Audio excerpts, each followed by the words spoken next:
राष्ट्र संत वे हर्ष सागर को नमन हमारा बारंबार। परम पूज्य आचार्य के मुख से बरसेगी अमृत की धार। दीप चंद्र आशा देवी के प्रिय हुए तुम कुलभूषण। गुरु विराग सागर महाराज के शिष्य रूप में आभूषण। कीर्ति आपकी घर घर फैली, भक्त आप से करते प्यार। परम पूज्य आचार्य के मुख से बरसेगी अमृत की धार। जो भी सुने आपकी वाणी आपका ही वो हो जाए। प्रभु के जैसा तेज है मुख पे, जो देखे वो खो जाए। धर्म विमुख भी लौटाते हैं, जो सुन ले तुमको एक बार।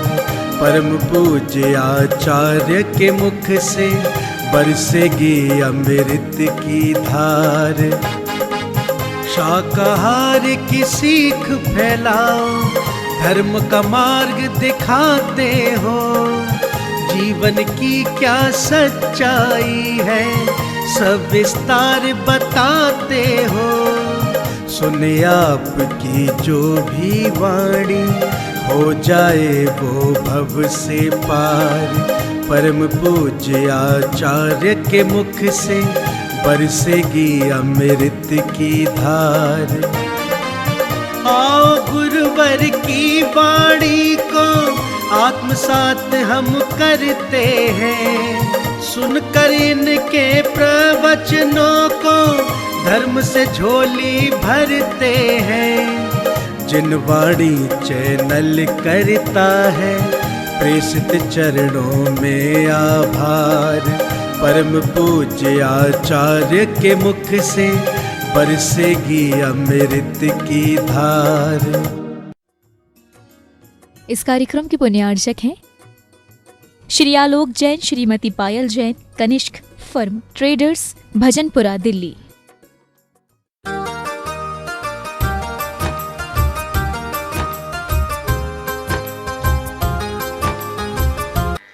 मंदिर की चौखट के अंदर आते ही संकल्प विकल्प ज्यादा है।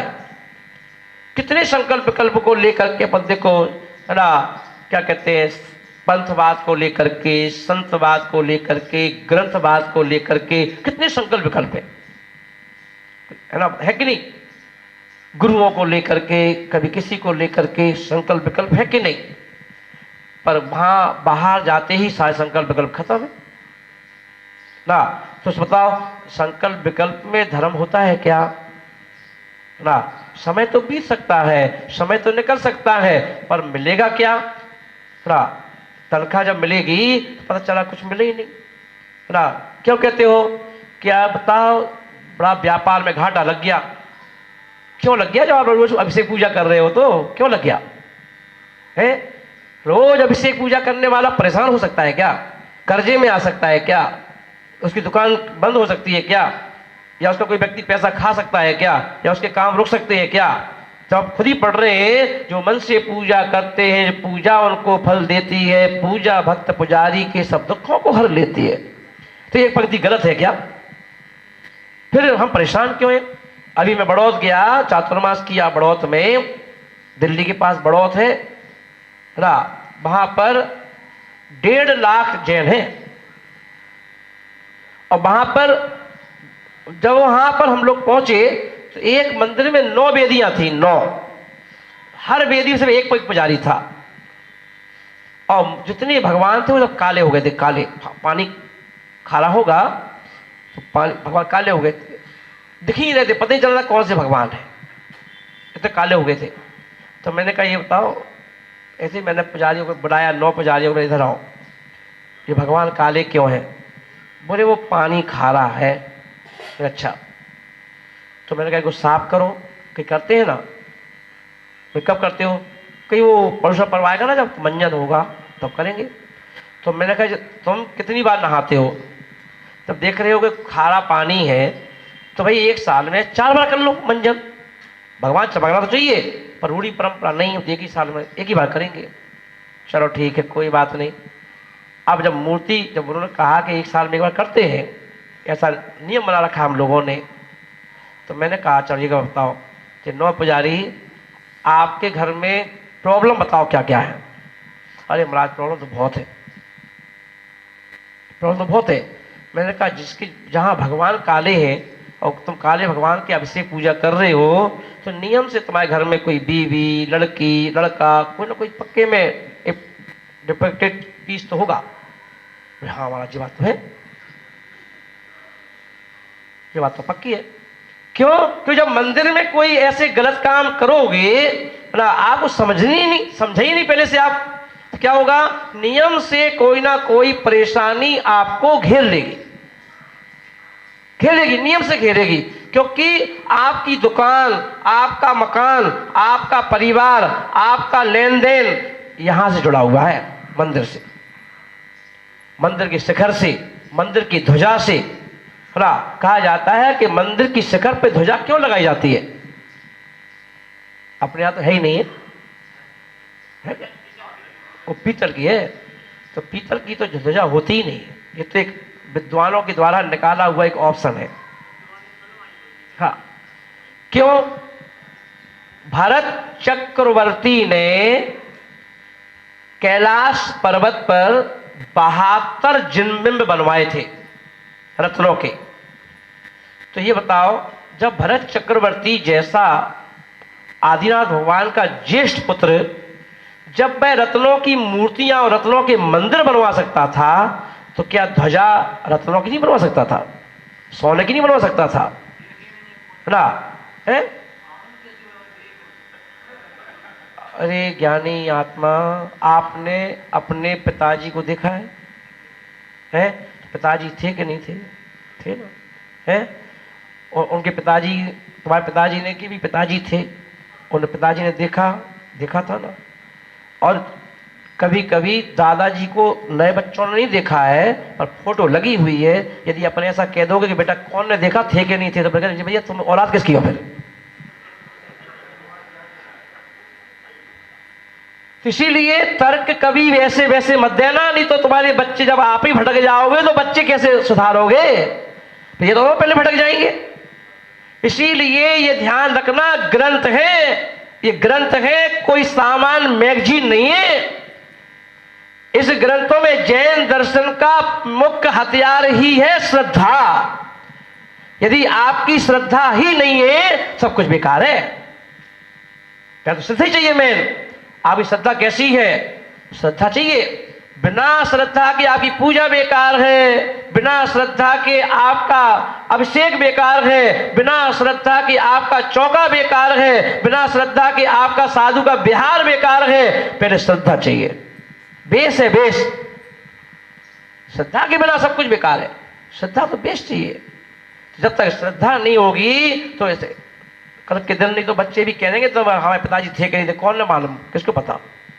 गुरुओं ने कहा है कि मोक्ष है, तो बस गुरु की बात पर।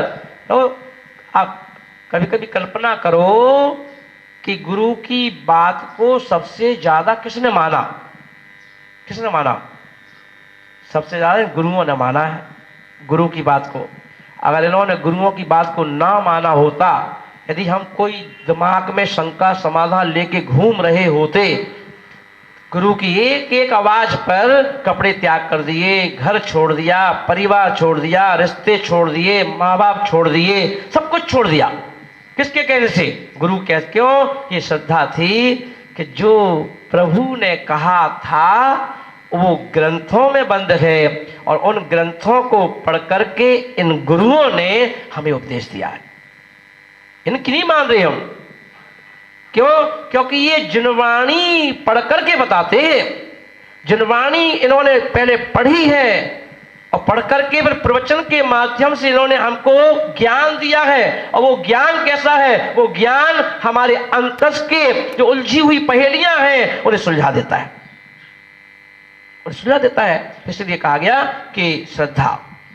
इसलिए अपन देखते ना, 3 चीजें हैं जैन दर्शन का आचार्यों ने कहा कि मंदिर बाद में जाओ, पहले आधार कार्ड बनवाओ। क्या बनवाओ? आधार कार्ड। कौन सा आधार कार्ड? वो मोदी जी वाला नहीं, जैन धर्म का आधार कार्ड। आज तो अपन देखते हैं कि साधु बनना भी आसान है, पर साधु भी अपन देखते हैं जरूरी नहीं है सभी साधुओं का आधार कार्ड बना हो, सभी त्यागी वृत्तियों का आधार कार्ड बना हो।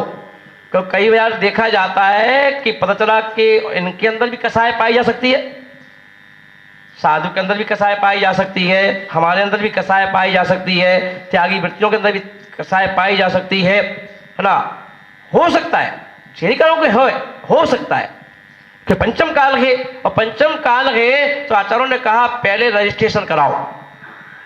अभी अपन लोग बिना रजिस्ट्रेशन के पूजा पाठ कर रहे हैं, और जब हम रजिस्ट्रेशन करा लेते हैं तो हमें क्या होता है, छोटी सी क्रिया का फल ज्यादा मिलता है। छोटी सी क्रिया का भी, जैसे मंदिर के चुनाव होते होंगे ना, चुनाव होते हैं तो कितने वोटर है, ऐसे हो जाता क्या? हाँ, तो जहां जहां चुनाव होते हैं तो वहां के वोटर पक्के होते हैं। वो कौन, मैं पूछता रहता हूं और वैसे तो कहते सदस्य बने, हमारे सदस्य हैं, जिनकी थालियां आती हैं द्रव्य की ना, उनको हम लोग मानते हैं कि ये मंदिर के वोटर हैं। बाकी तो नए लोग, अभी नए लोगों का एडमिशन नहीं हुआ है ना,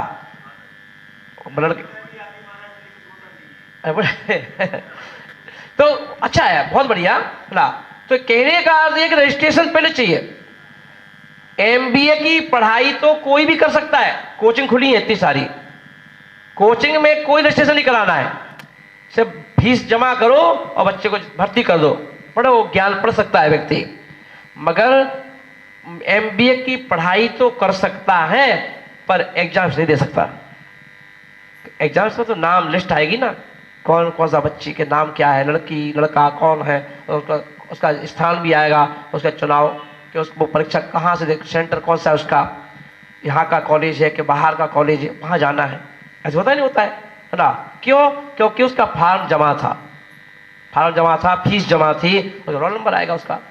और सरकार देख लेती है कि रोल नंबर इनका है, एक नंबर में रोल नंबर भी है, नाम भी है, कोई गलती नहीं है, फीस भी जमा की है, और बच्चे ने एमबी अच्छे से अच्छे कॉलेज से कर ली, तो करोड़ों करोड़ रुपए का भी पैकेज है, नहीं मिलेगा पैकेज। तो आचार्य महाराज बोल रहे हैं कि ऐसे ही आपको भी देखना है कि हमारा कॉलेज, हमारी पढ़ाई किस दर्जे की है।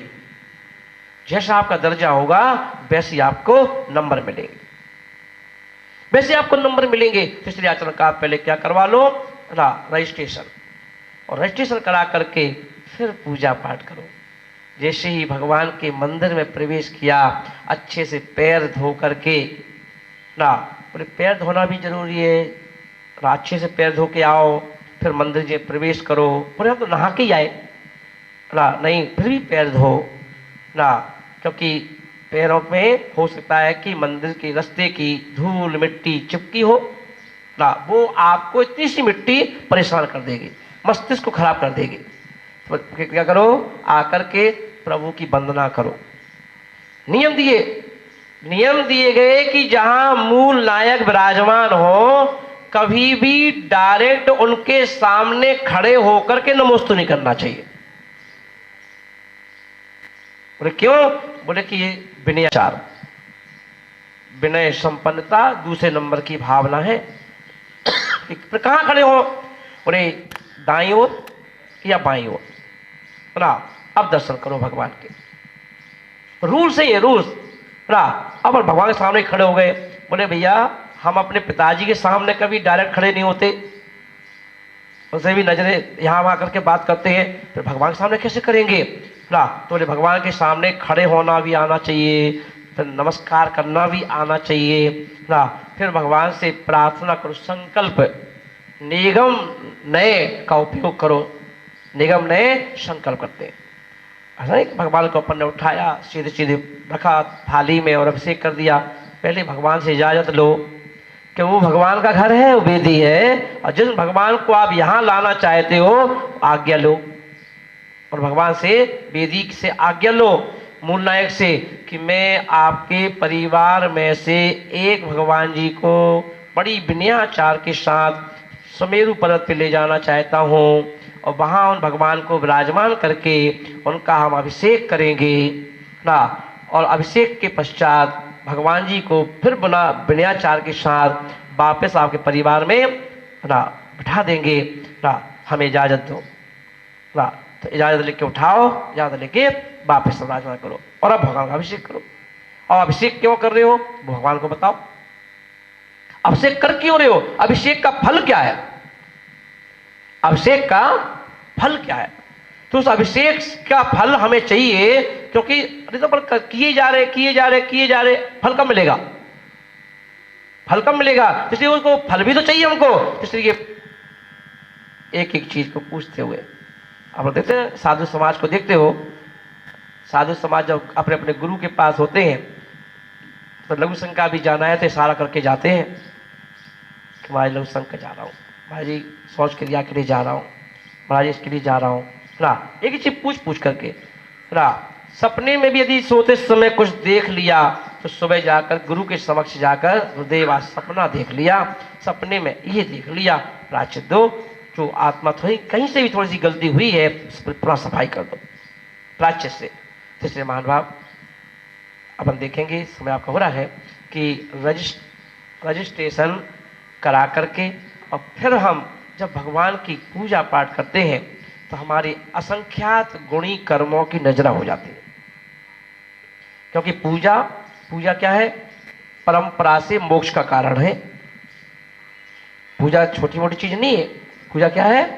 परंपरा से मोक्ष का कारण है ना। तो इसलिए हम इस 1 घंटे को शुरू का सुबह का जो 1 घंटा है या 1.5 घंटा जो भी है, ये 1 घंटा बड़ा कीमती है।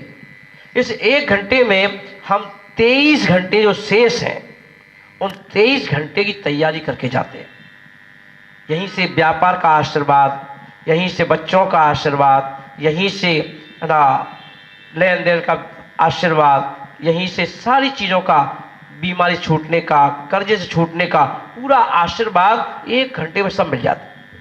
फिर आपको किसी के सामने हाथ फैलाने की आवश्यकता नहीं है, किसी से कोई मांगने की आवश्यकता नहीं है ना। सिर्फ आपको रजिस्ट्रेशन कराना, रजिस्ट्रेशन कराते ही, क्योंकि हम लोग बहुत सारी सुविधाओं के धारक हो जाते हैं, धारक। इसलिए महानुभाव हम लोग करना क्या है? रजिस्ट्रेशन करा करके हम अपने प्रभु के गुणों को गाएं ना। कैसे गाएंगे? भगवान की तरफ मुँह करो, भगवान अच्छा हाँ अच्छा हाँ, भगवान की तरफ मुँह करो, बोलो मेरे साथ कि हे प्रभु आप तो केवल ज्ञानी, तीनों लोक की विजेता हो। हे जोर से बोलो, जोर से।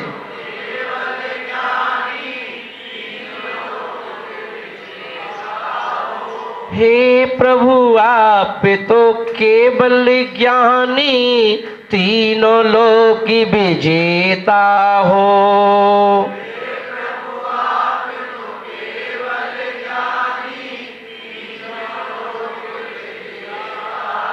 हे प्रभु आप तो सिद्ध स्वरूपी, मुक्ति पथ के नेता हो।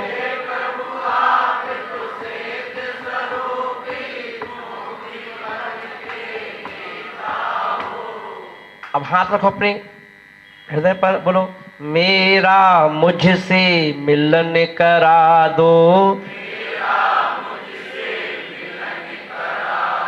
किसी और से नहीं। हाँ देखिए, ना तो भगवान से, ना गुरु से, किसी से नहीं, ना रिश्तेदारों से, ना पत्नी से, ना बच्चों से। किससे? कि मेरा मुझसे मिलन करा दो, मरण समाधि पाने को।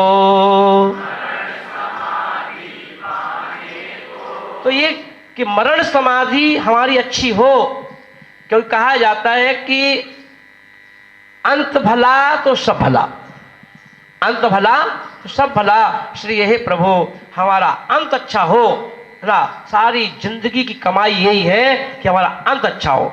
ना, इसलिए भगवान मेरा मुझसे मिलन करा देना ना, क्योंकि जब तक हमारा खुद से मिलन नहीं होगा समाधि नहीं हो सकती, समाधि नहीं हो सकती।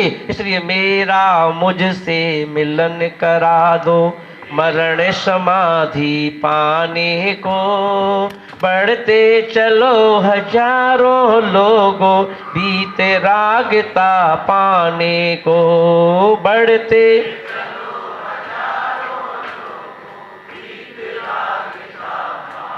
मान भाव, हम अपने आत्म कल्याण के लिए एक एक कदम प्रतिदिन अपनी आत्मा की ओर बढ़ाते रहे, ऐसी भावना के साथ और महावीर भगवान की।